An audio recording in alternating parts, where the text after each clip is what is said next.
Hello students, તો again તમારું બધાનું હાર્દિક સ્વાગત છે ડેલ્ટા ઈ હબ ની યુટ્યુબ ચેનલ ઉપર કે જ્યાં તમે ભણવા જઈ રહ્યા છો આજે ધોરણ 12 ચેપ્ટર નંબર 3 નો ખૂબ જ ઇમ્પોર્ટન્ટ ટોપિક, અને ટોપિક નું નામ છે તમારી પાસે વિદ્યુત ઉર્જા અને પાવર. જી હા, આજે તમે પાવર નું equation power P = V * I આ વસ્તુ ડિરાઈવ કરવા જઈ રહ્યા છો. ચલો ડન.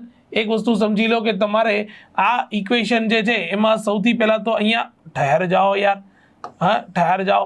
પાવરનું ઇક્વેશન જે છે એ પાવરનું ઇક્વેશન તમારે ડિરાઈવ કરવાનું છે, અને એ પાવરનું ઇક્વેશન શું આવશે તો કે પાવરનું ઇક્વેશન આવશે પાવર P = V * I. બરાબર.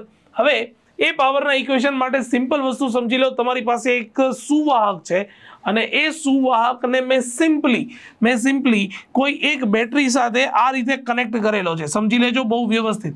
કોઈ એક બેટરી સાથે મેં અહીંયા આ રીતે કનેક્ટ કરી દીધો છે. ચલો ડન. હવે જો મેં આ રીતે કનેક્ટ કર્યો છે, આ બેટરીનો ધન છેડો છે, બેટરીનો ઋણ છેડો છે, અને અહીંયા બેટરીના વોલ્ટેજ V જેટલા છે.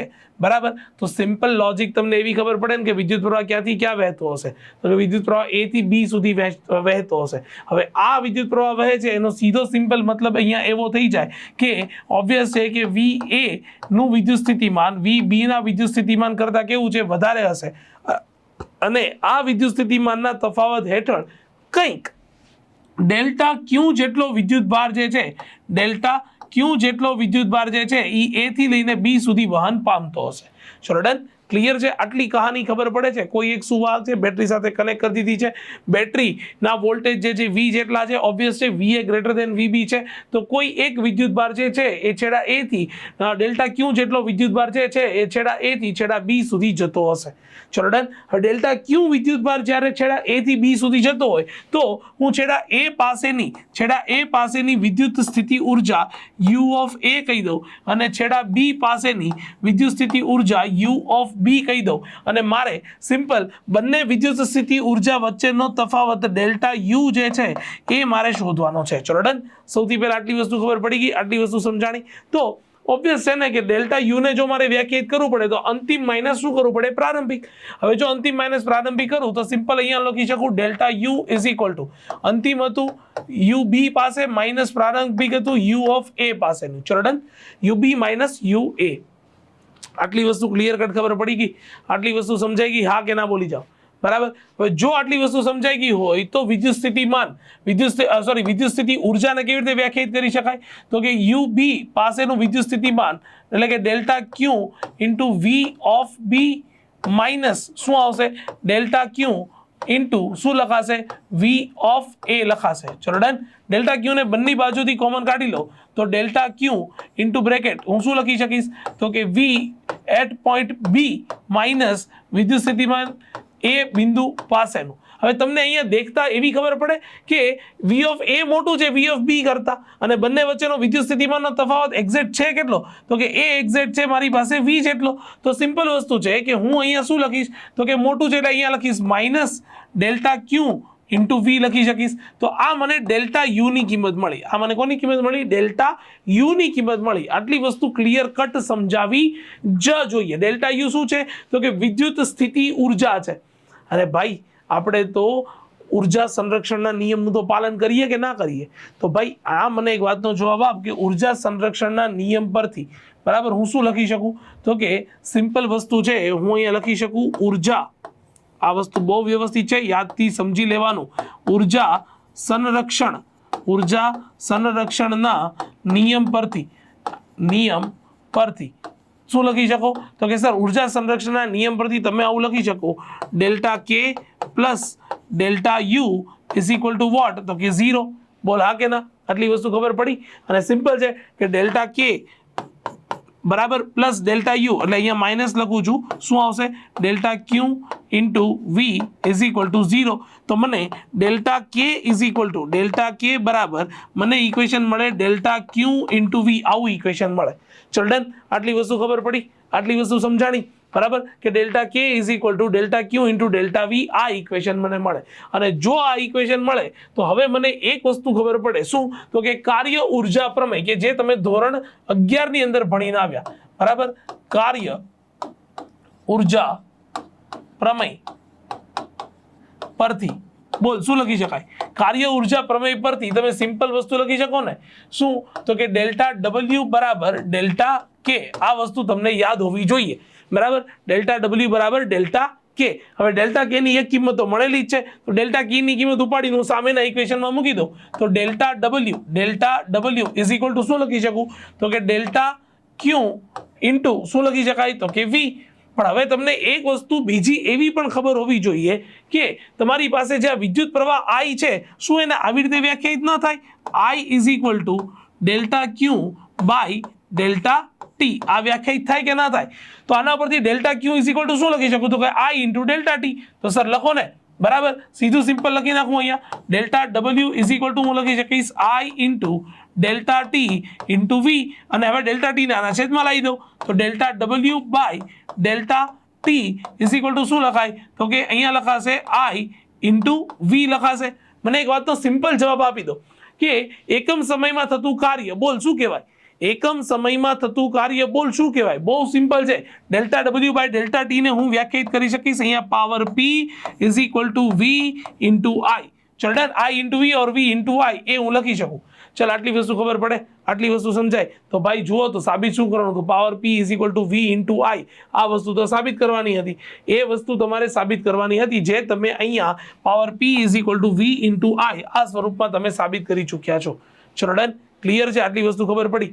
જો આટલી વસ્તુ સમજાણી હોય તો હું અહીંયા સીધે સિમ્પલ શબ્દોની અંદર હું અહીંયા લખું છું power P is equal to V into આઈ.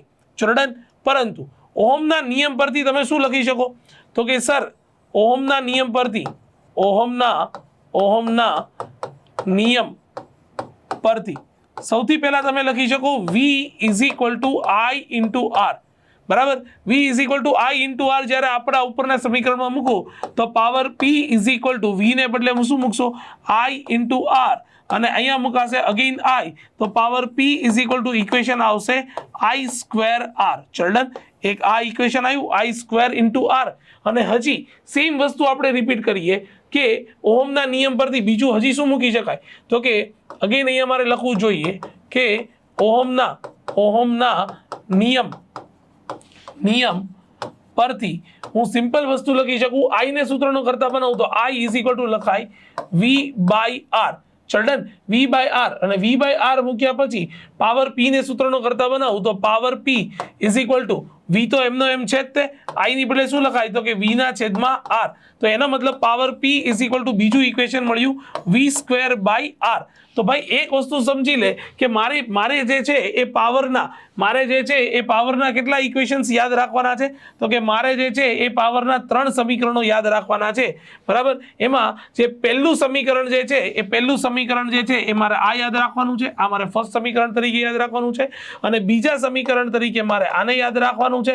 બરાબર? અને એવી જ રીતે ત્રીજા સમીકરણ તરીકે મારે આને યાદ રાખવાનું છે. ચલ ડન. ક્લિયર? આટલી વસ્તુ ખબર પડી ગઈ? આટલી વસ્તુ સમજાણી? તો આ મારે 3 સમીકરણ તરીકે યાદ રાખવાનું છે. અને એમાં પણ આ જે power P is equal to I square R છે ને, બરાબર? આને વ્યય પામતો પાવર તરીકે ઓળખવામાં આવે છે.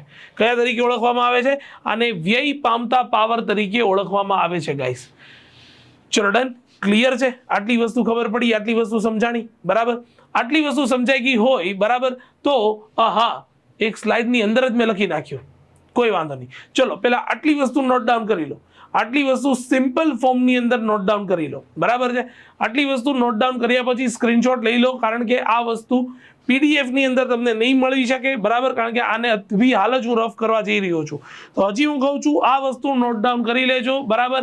એમાં વ્યય પામતો પાવરનું સૂત્ર P is equal to I square R અને power P is equal to V square by R, કે જે ટ્રાન્સમિટેડ પાવર તરીકે ઓળખવામાં આવે છે. ટ્રાન્સમિશન વખતે આ પાવરનો ઉપયોગમાં આવે છે. મારે તમને એક સિમ્પલ કોન્સેપ્ટ સમજાવવો છે કે સાથી પાવર સ્ટેશનમાં અતિ દૂરના વિસ્તારમાં વિદ્યુતનું વહન જે છે ઊંચા વોલ્ટેજે કરવામાં આવે છે. બરાબર? મારે તમને આ જ વસ્તુ સમજાવવાની છે. તો એ વસ્તુ સમજાવવા માટે હું પેલા આટલી વસ્તુ જે છે એ રફ કરું છું, સમજી લેજો. ચલો ઓકે, હિયર યુ આર. સાથી પાવર સ્ટેશનમાં અતિ દૂરના વિસ્તારમાં વિદ્યુતનું પ્રસરણ ખૂબ જ ઊંચા વોલ્ટેજે કરવામાં આવે છે. વાય વી ચૂઝ ધેટ કે transmission of power is on the high voltage rather than the high current. क्या बात है सर, હે અંગ્રેજી આવડી ગયું, ચલો ખબર પડે છે. હા ઓકે, તો તમને ઊંચા વોલ્ટેજે વિદ્યુત પ્રવાહનું વહન કરવાનું કીધું છે ભાઈ. એના માટે એક સિમ્પલ વસ્તુ સમજો. દાખલા તરીકે એઝ ફોર એક્ઝામ્પલ કે મારે रेड नॉट रेड, चलो कलर चेंज हम करेंगे यहाँ पे व्हाइट कलर सिलेक्ट. ओके, तो power P is equal to suppose मारे 1000 वॉट નું ટ્રાન્સમિશન કરવું છે, 1000 વોટ નું ટ્રાન્સમિશન કરવું છે ભાઈ, બરાબર. હવે આનું ટ્રાન્સમિશન બે રીતે કરી શકું. જુઓ તો મારી પાસે ઇક્વેશન ફિક્સ છે વોટ, તો કે power P is equal two sir V into I, બરાબર. હું સૌથી પહેલા તો એક જ વોલ્ટ લઉં છું અને એમ્પિયર જે છે ને એને 1000 કરી દઉં છું, તો આ પણ મને શું આપશે, તો કે સર 1000 વોટ આપશે.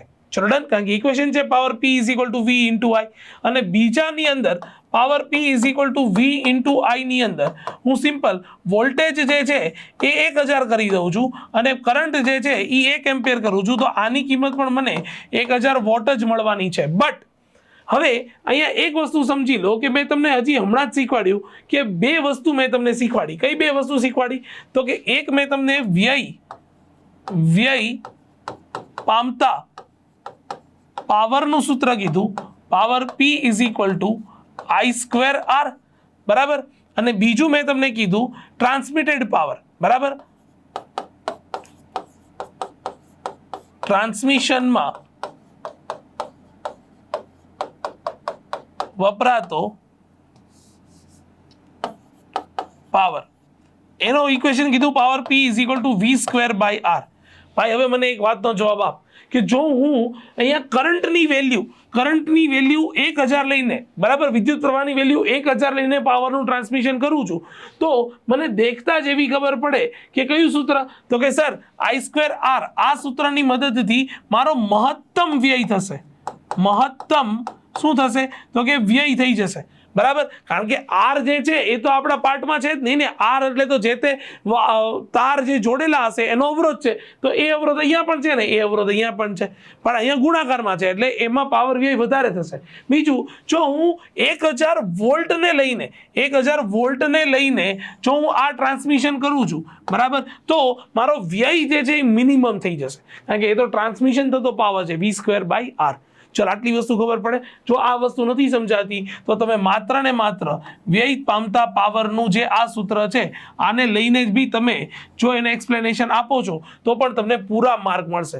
I²R ને લઈને એક્સપ્લેનેશન આપો છો તો પણ પૂરા માર્ક મળશે. સિમ્પલ એક વસ્તુ સમજી લો કે જ્યારે વિદ્યુત પ્રવાહનું મૂલ્ય ખૂબ જ મોટું હોય છે ત્યારે વ્યય પામતા પાવરનું સૂત્ર P is equal two I²R છે, એના પ્રમાણમાં વ્યય ખૂબ જ વધારે થઈ જતો હોય છે. પણ જ્યારે જ પ્રવાહને ઓછો રાખીને વોલ્ટેજની કિંમત વધારવામાં આવે તો ટ્રાન્સમિશન પાવરનું સૂત્ર V² બાય R અનુસાર તમારો જે વ્યય જે છે એ શું થાય, તો કે એકદમ મિનિમમ થાય છે. અને એટલા માટે વ્યયને ઘટાડવા માટે જ આપણે કોઈ પણ પાવર જે છે એનું ટ્રાન્સમિશન જે છે એ ઊંચા વિદ્યુત પ્રવાહે ન કરતા ઊંચા વિદ્યુત સ્થિતિમાન એટલે કે ઊંચા વોલ્ટેજે કરીએ છીએ, બરાબર.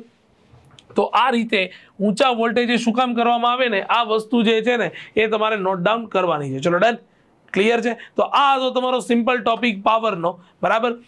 આજના લેક્ચરમાં અહીંયા સુધી રાખીએ છીએ. અગેન કહું છું, નોટ ડાઉન કરતા રહો, ભણતા રહો, બરાબર.